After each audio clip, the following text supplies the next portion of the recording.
All right, what's going on, y'all? So welcome to another episode of Full Circle Podcast. It is your favorite brother, Joseph. As always, today we are going to be talking about the ongoing D.C. federal takeover by the Trump administration. And then very, very briefly, we're going to unpack D.C. home rule and talk about what those rights are, what some of those privileges look like. And then next week, we're going to talk about what's going on with the Democratic Party. Why are they not taking a stronger stance during this period of time, and why the party looks very, very weak as of right now. So we'll talk about all that.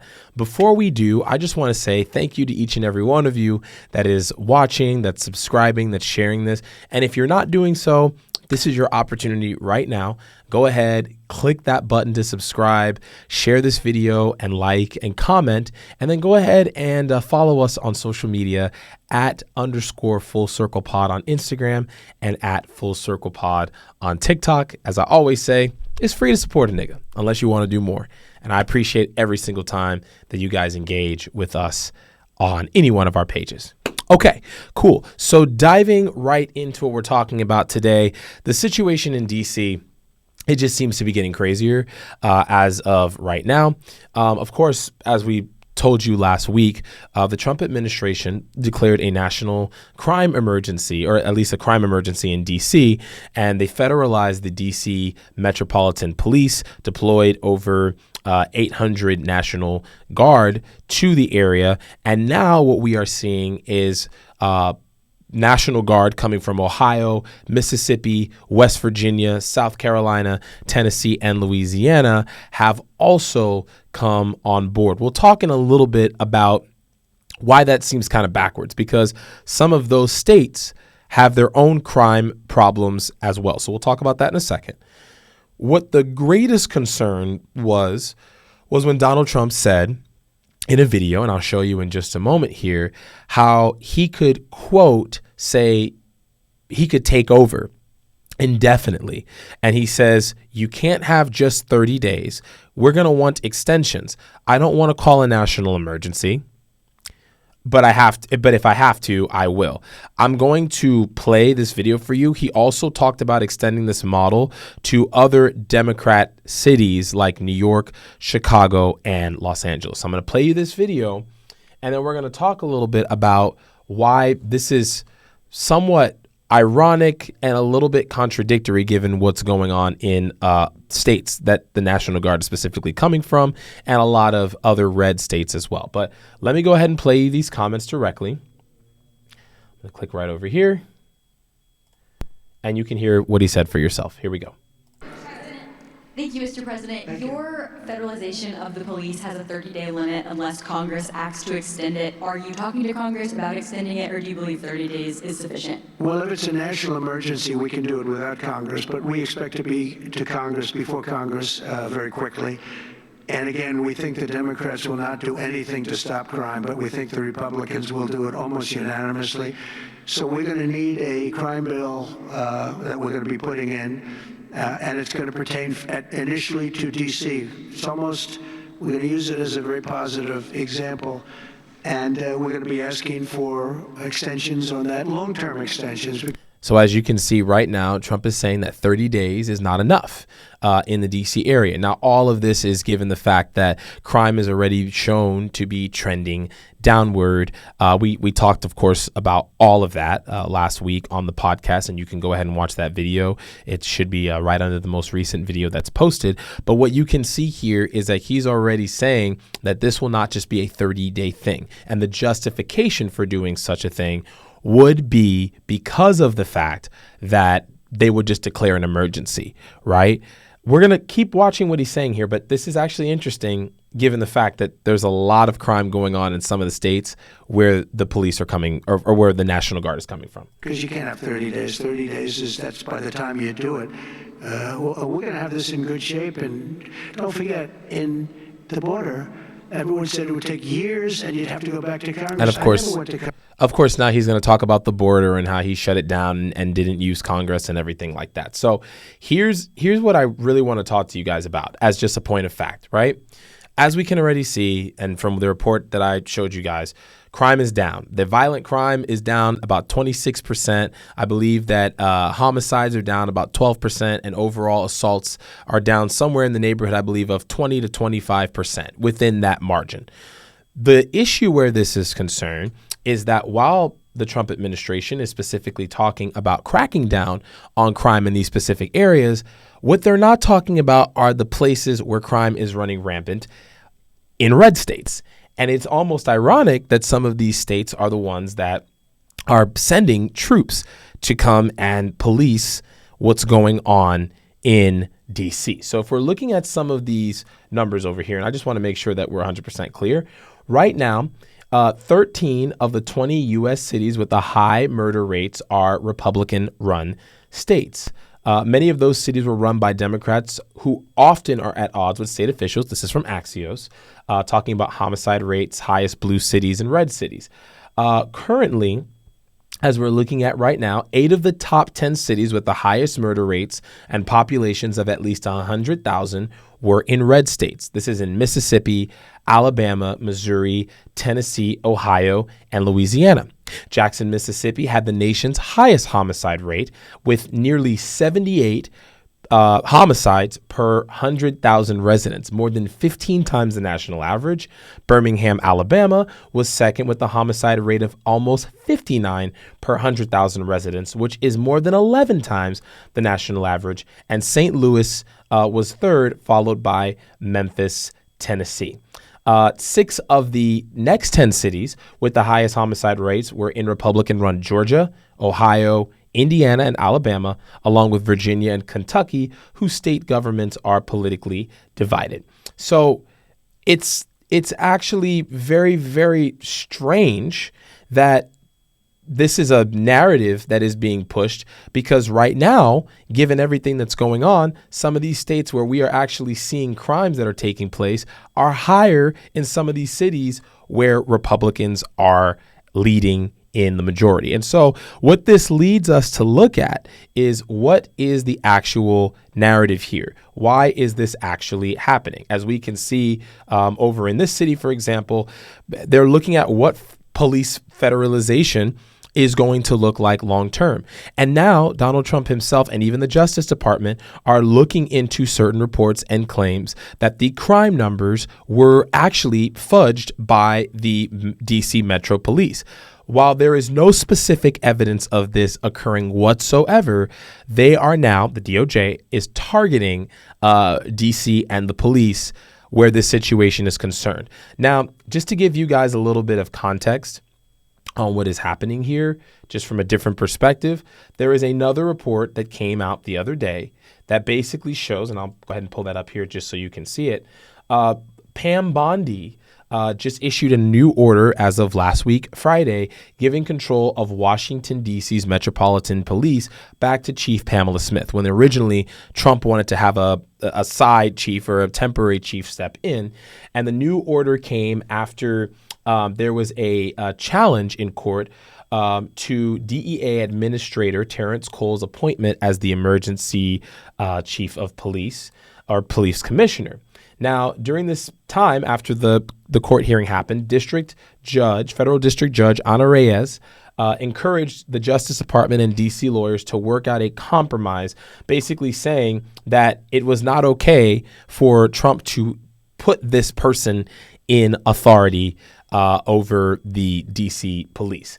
Now, the reason why I want to bring this up is because the narrative just seems to continually change where this is concerned. And we should actually be concerned, because if you have people that are coming from Ohio, Mississippi, West Virginia, South Carolina, Tennessee, and Louisiana who are National Guard, but those states have some of the highest crime rates, why is Trump not targeting those states? If the narrative is truly about crime, and if we're truly concerned about addressing the issues of crime, why is it that we're not seeing troops all over Memphis? Why are we not seeing troops in New Orleans? Why are we not seeing troops in Oklahoma? Why are we not seeing, if crime is the concern, why is there not a crackdown happening there? And that's because a lot of this seems to be some sort of targeting of Democrat-led cities or Democratic-led cities where Trump has some sort of agenda or vendetta towards Democratic leadership in the country. And so this is something that we're obviously going to continue to monitor here. But I do want to talk to you guys a little bit about something that Donald Trump said on his own posts. He's been making some of these comments on his own Truth Social posts. So I'm going to go ahead. I'm going to open this up here just for you guys to see. And this is an official post from Donald Trump himself on his Truth Social network. He said, crime in Washington, D.C. is totally out of control. Local youths and gang members, some only 14, 15, and 16 years old, are randomly attacking, mugging, maiming, and shooting innocent citizens at the same time knowing they will almost be immediately released. They are not afraid of law enforcement because they know nothing ever happens to them. But it's going to happen now.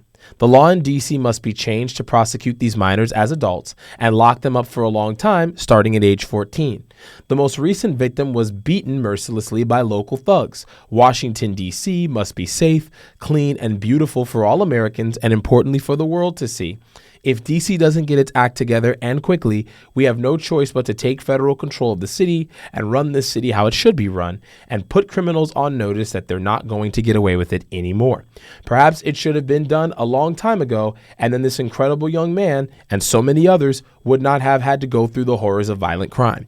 If this continues, I am going to exert my powers and federalize this city, make America great again. And of course, then he shows this photo of a young man that was beaten in D.C. We're not exactly even sure where this number's from. In another post, Donald Trump says on Truth Social, D.C. gave fake crime numbers in order to create a false illusion of safety. This is very bad. This is a very bad and dangerous thing to do, and they are under serious investigation for so doing. Until 4 days ago, Washington, D.C. was the most unsafe city in the United States. Completely and totally untrue, and perhaps the world. That's another false claim, because there are more dangerous cities in the world than D.C. Now, in just a short period of time, it is perhaps the safest and getting better every single hour. People are flocking to D.C. again, and soon the beautification will begin. Where this is concerning is because while Trump is saying this, it would be a complete and total contradiction to say that it would be necessary for a long-term takeover of the city if the city has become so safe. Why would you need to have police in every aspect of the city? Why would you need to go ahead and have a federal takeover? This is once again a concern that we're seeing, because if you can justify taking over a city and putting police on the streets in DC and there's nothing that comes out of it, you can do the exact same thing in other cities across the country. And it would be an infringement on the rights of the different cities across the United States, whether it's states' rights or local municipalities' rights, to exercise their own laws, their own statutes, and of course for the mayor and the governors of those respective cities and states to have control over their, laws and ways of operating. As we can see right over here, if we're just talking about the law itself, the Home Rule Act of 1973 limits presidential authority. Section 740 allows federal control only during emergencies, and such control must end within 30 days unless extended by Congress. So right now we have DC leaders responding with lawsuits. They're saying this is an authoritarian power grab. And of course, there is a debate over whether the declarations exceed what the Home Rule Act permits. This is raising serious concern about federal overreach and undermining local democratic authority, because this would only be necessary if the local municipalities and police departments are not able to get the circumstances under control. And with there being no interest by this administration to help get crime under control in places like Ohio, Mississippi, West Virginia, South Carolina, Tennessee, Louisiana, and in other states, it appears like this is more of a power grab opportunity and more about penalizing Democrat-led cities and states that Trump seems to have a bit of a gripe with. So once again, the District of, and this is just to give you some specifics, the District of Columbia's Home Rule Act of 1973 empowers Washington, D.C. residents to elect a mayor, a 13-member council, and an advisory neighborhood group of commissioners, a board of commissioners. All local legislation and budgets are subject to congressional review. Congress can, of course, block or overturn D.C. laws via expedited procedures.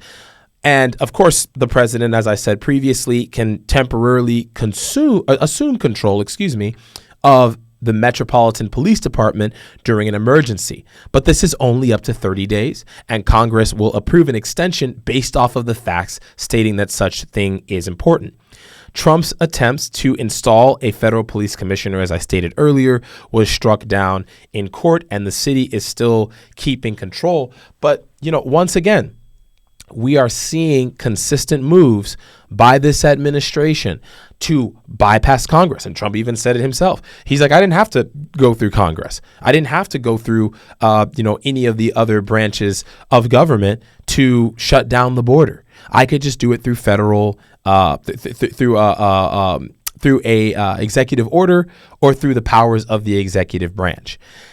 The concern regarding this is, once again, if this is something that this administration can get away with, they're just going to continue to do it. I strongly believe that if Trump didn't have to deal with the congressional approval or deal with pesky judges, as he would call them, getting in the way, he would just rule this thing as if he was the sole authority and then justify it by necessity. And that's what we're seeing consistently here. You will go ahead and put some sort of executive order in place, or you'll go ahead and declare some national or local emergency and then say that it's necessary for the federal government to step in. And so it's important that we are educated on these matters and what is occurring here, because of the fact that this is something that if it just starts in D.C., it can spread to other cities like he's talking about. And I get comments all the time. People are saying, oh, this is just conjecture. This is bluster. You're just fear mongering. But as the president of the United States himself just said, they're looking at this model in Chicago. They're looking at this model in Los Angeles. They're looking at this model in Detroit. And really, if you're trying young adults, and I'll just say this, we need to have law and order in our cities. There is no doubt about that. And I do think that Democrats should be speaking more about the fact that we need law and order, because there are some of these laws out here where it does not allow the police to really prosecute strongly these particular cases. There's not a lot of circumstances in some situations where there are strong, I guess I would say there's not all the time situations where there is strong incentive to either follow the law or not to break the law in some of these cases. But making it where you're trying young people as little as 14 years old as adults and then putting them behind bars, the American prison system and justice system is already messed up in terms of rehabilitation, because we're not incentivizing rehabilitating individuals that commit crimes or helping them to get back onto the streets and be better citizens or to get a job. And they're falling right back into the same crime circumstances as before. Also, we have seen very clearly where there's not a lot of economic mobility or upward mobility, especially among minorities in this country, there is going to be a heightened level of crime. And so by just having a crime bill that's passed or by just enacting stricter penalties, that's not going to solve the problem. We would need to look at economic circumstances in which this seems to be a factor, and yet still crack down on crime that is occurring with the interest of rehabilitating these people. And we can already see right now that at a younger age, where youths are impressionable, if we can help to steer them in the right direction, we can avoid having to crack down so strongly and have these people in a prison to a prison pipeline, prison to the streets and back to prisons. If we can keep people out of the prison pipeline, that would help. But what we know very, very clearly is that in many ways, corporations and the government, because of the fact that, if you go to jail, because the 13th Amendment only says that slavery is a crime unless you are, convicted of a crime, there are people that are working in the prison industrial complex for corporations. And we've already seen that to be the case. So until this country gets serious, not just about cracking down on crime, but until we actually get serious about the source of crime, which tends in many cases to be economic instability and inequality, and until we get serious about cracking down on the pipeline that is created where people are using free or cheap labor in prisons to help these different corporations, we're never going to solve this crime problem. And more importantly, this administration is on a revenge tour to get back, in many cases, Trump and the Republicans against Democrats because of the fact that they are pulling out just these strange, once again, novel interpretations of the law and or these blown up, gross catastrophes that they're saying are occurring when really the statistics are showing otherwise. All right, y'all. So I want to talk to you about this very, very briefly, but I do believe this is very important, especially given the fact of, the media institutions that are being attacked. And of course, our consistent battle trying to preserve truth being told in the news and also in our schools, especially when it comes to our history. Of course, as we know, Donald Trump and with the big beautiful bill, whatever you want to call it, there has been an aggressive campaign that the Trump administration has been on to defund NPR and PBS, which are public broadcasting services that tend to report information without any sort of specific, slant or bias. You're just presenting the news as it is, right? And so, of course, Donald Trump launched a campaign basically saying that these networks have liberal bias. He signed Executive Order 14290 to cut funding to public media, prompting a congressional rescission that slashed $1.1 billion from the Corporation for Public Broadcasting. Right now, because of this, PBS is facing a 21% budget cut. NPR projects an $8 million loss. And of course, they've set up fee relief plans for smaller stations. Now, of course, we have foundations like Knight, MacArthur, Ford, and Gates affiliated Pivotal Ventures that have pledged nearly $37 million to continue to support public media.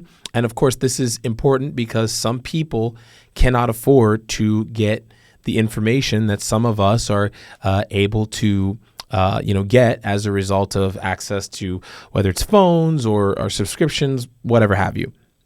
The problem with things like this is that legal challenges currently in place right now are asserting that Trump's executive action violates the Constitution's separation of powers and, of course, the public media's First Amendment protections.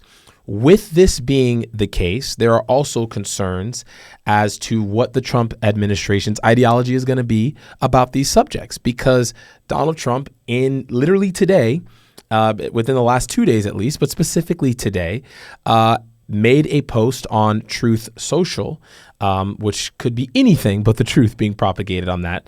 But I will go ahead and I will show you what Donald Trump had to say about the Smithsonian. Now, it's very, very important to note that this has been something that Trump has kind of been on the track with. This is nothing new, but I wanted you guys to go ahead and just see what's being talked about here and, of course, get your thoughts on this as well. This is a Truth Social post, and I'm pulling it up right now.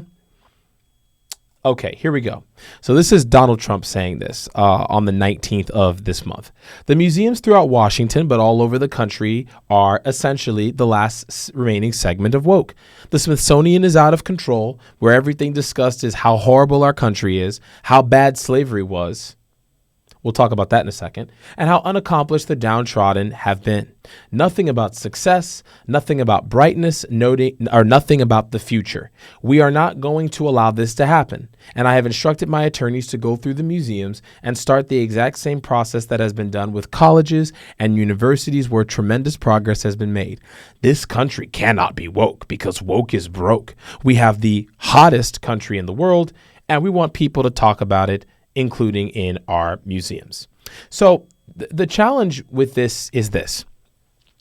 There's nothing wrong with talking about the greatness of our country. There's nothing wrong with citing the many inventions that we've had. There's nothing wrong with citing how we've done some pretty incredible things. We have put a man on the moon. We have built, and invented an airplane. We have had tons of technological advances in science, technology. We've produced some of the world's biggest films and even music. And there's nothing wrong with talking about those things. Of course, even down to how great this government experiment has been called democracy.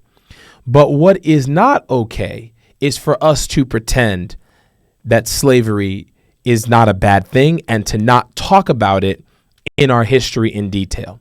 In Germany, they have monuments and they have full-length discussions in their classrooms constantly talking about the Holocaust and constantly talking about how bad things were in Hitler's regime in Nazi Germany.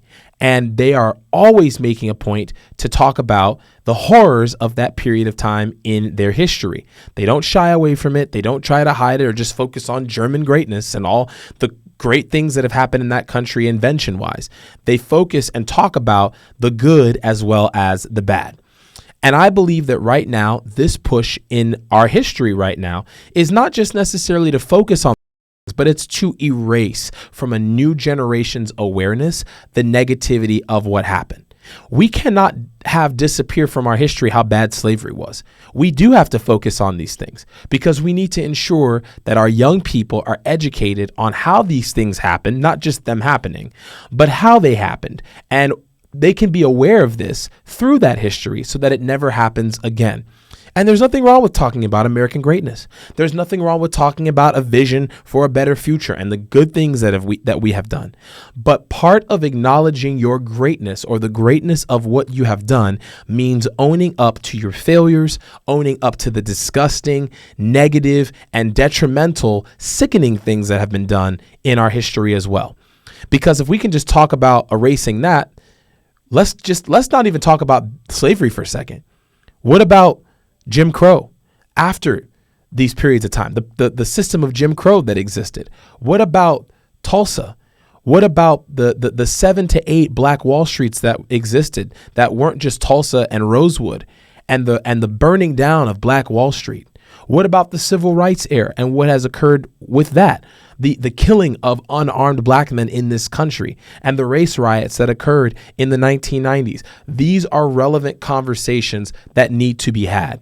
And if we are afraid to have these conversations, what it points to is a greater desire to steer away from telling the truth to a new generation.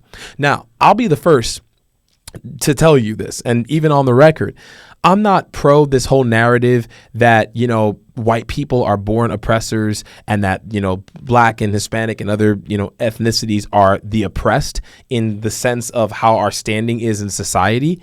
That has been the history overall. But I do believe that in this point of time, it is important to teach about the horrors that have happened in our history so that white kids, Black kids, Latino kids, Asian kids, whatever group that you're part of can understand that that's a sickness that has existed in our history. And it was propagated on specific cultures and individual people that white people did not necessarily experience or did not experience in our nation's history at all. And those are important to talk about so that we don't repeat those horrors. It should not be with the design to say, well, these people are bad and these people are good or so on and so forth. But it should be for us to be able to talk about this in reality and truth. And that's something that if we're removing this from our museums, that is with the intent to erase and blot out history. And that's wrong. And so what we're looking at over here right now, he's basically saying, and this was also part of his executive order in March, Executive Order 14253, restoring truth and sanity to American history. It targets what he called the improper, divisive, or anti-American ideology. And Vice President J.D. Vance is in charge of implementing these changes. So what they're planning on doing, this follow-up letter that they sent through essentially would include content audits of exhibitions, internal emails, education materials, and planned programming to ensure alignment with the administration's vision of American exceptionalism. The reaction from historians, of course, and curators has been sharply critical of this, saying that this is an ideological intrusion that risks censoring scholarly integrity. And why that is important is because you can't replace history just to match your viewpoint of what you call American exceptionalism or satisfy your base. The history is not interested in making white people feel better about abuses that have happened in the past. But history is not also interested in coddling the events that happened and dumbing them down or whitewashing them and making them look a certain way to appease the fact that wrong was done and you feel guilty at the heart of it. And that's really what the heart of all this is. If you want to talk about what's happened that's good, you should also want to talk about what's happened that is bad.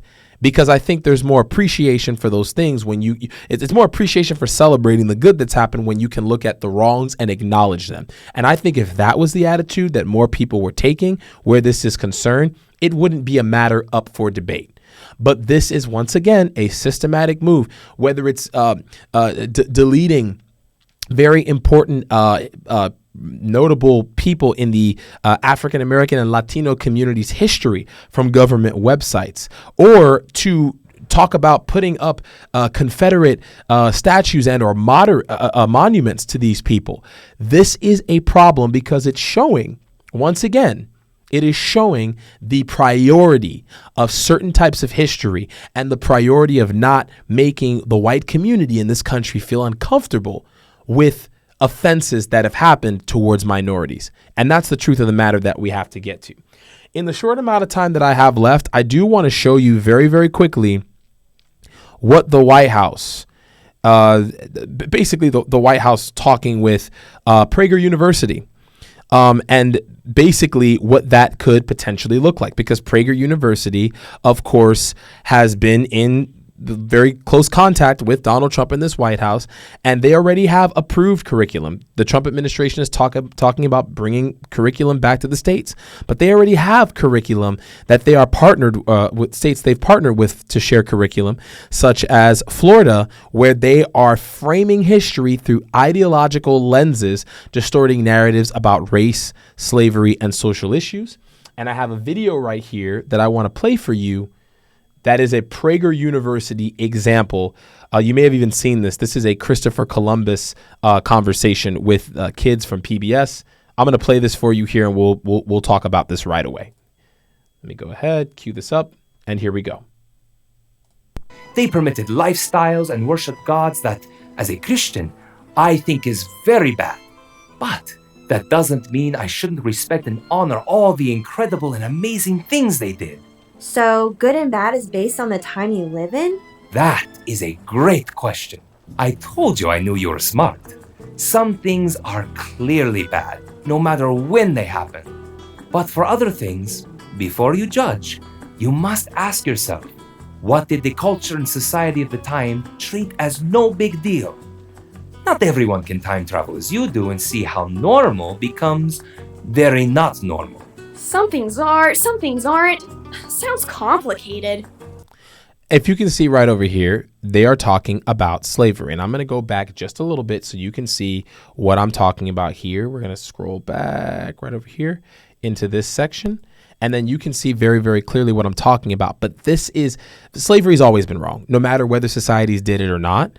And because of the fact that we're talking about celebrating this person in history, that is the issue that a lot of people have with this, whether it's Columbus Day or, just these monuments to people that were clearly pro-slavery. Let me play this for you really quick. But what about slavery? You didn't deny that. Deny? No. Slavery is as old as time and has taken place in every corner of the world. So look at how they're setting up the justification instead of just saying this is the wrong thing. Check it out. Even amongst the people I just left. Being taken as a slave is better than being killed, no? Isn't that crazy? Being taken as a slave is better than being killed. This is a form of justifying slavery.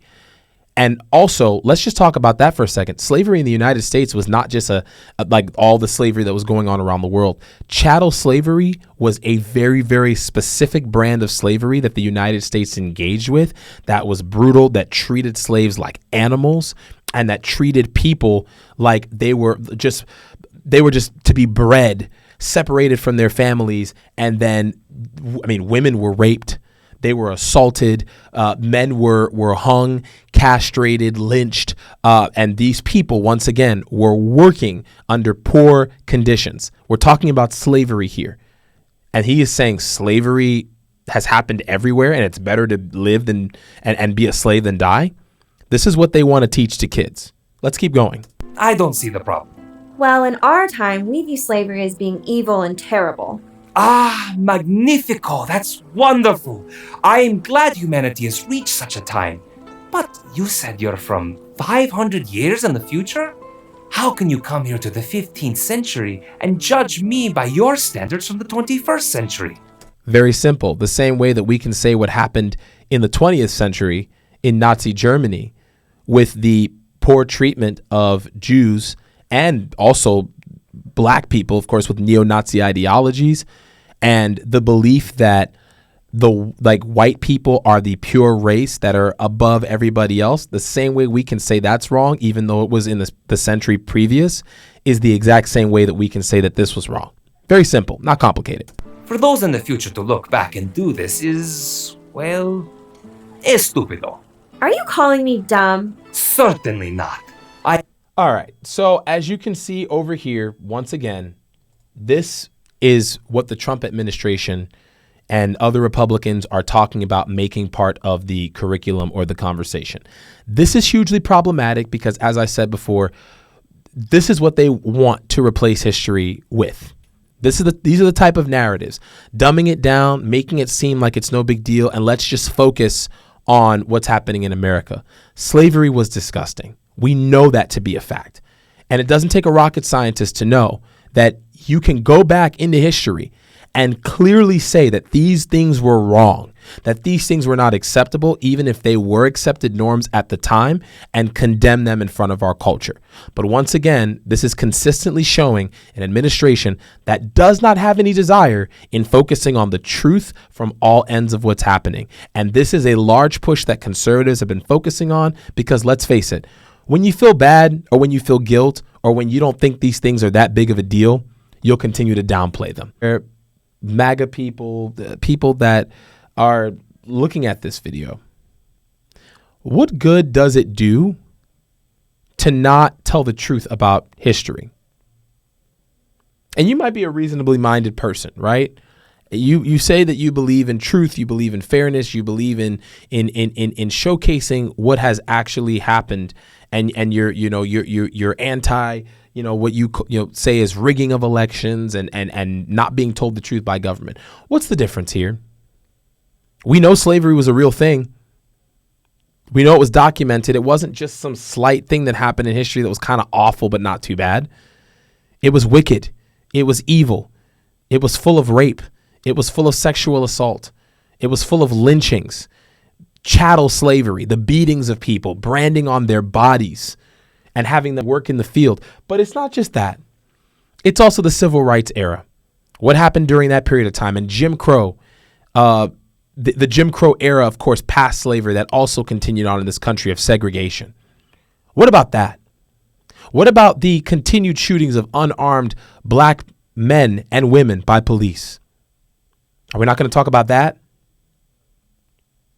Because while you're too busy over here not wanting to focus on certain things that make you feel guilty or are too woke, this is not going to help your kids in any way, shape, or form. You just continue to look more ignorant.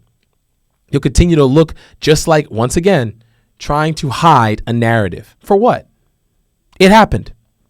And if we can't say that this was wrong, if we can't go back in a previous time and say that this was an abuse, what else can we justify? Can we justify what happened in Nazi Germany? Can we justify what has happened all over the globe? All the genocides that have taken place? Is that really what we're standing up for? Because if we can't tell the truth, the whole truth, and nothing but the truth, then we're really not about truth.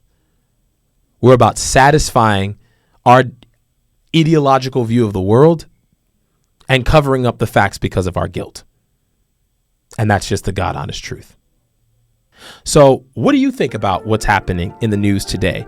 Do you have any thoughts about what we're talking about? I want you to let me know.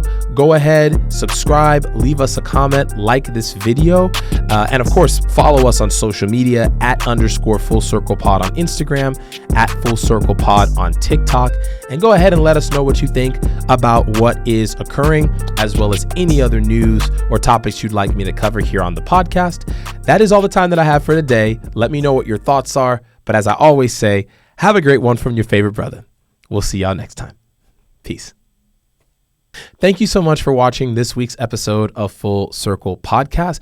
Next week on the podcast, we are going to be talking about what's wrong with the Democratic Party. Why are Democrats not able to create a solid narrative and lead in this time of uncertainty in the United States? We're also going to be talking about Donald Trump's meeting with President Putin of Russia and his meeting with President Zelensky, as well as other world leaders from Europe this week. All of that is going to be coming up next on Full Circle Podcast, as well as some of your comments. So if you have any comments that you would like to leave us, go ahead right here on the channel, and of course on Instagram and TikTok. You can go ahead and leave your comment at _Full Circle Pod and at Full Circle Pod on TikTok. Thank you so much, and we'll see you next time.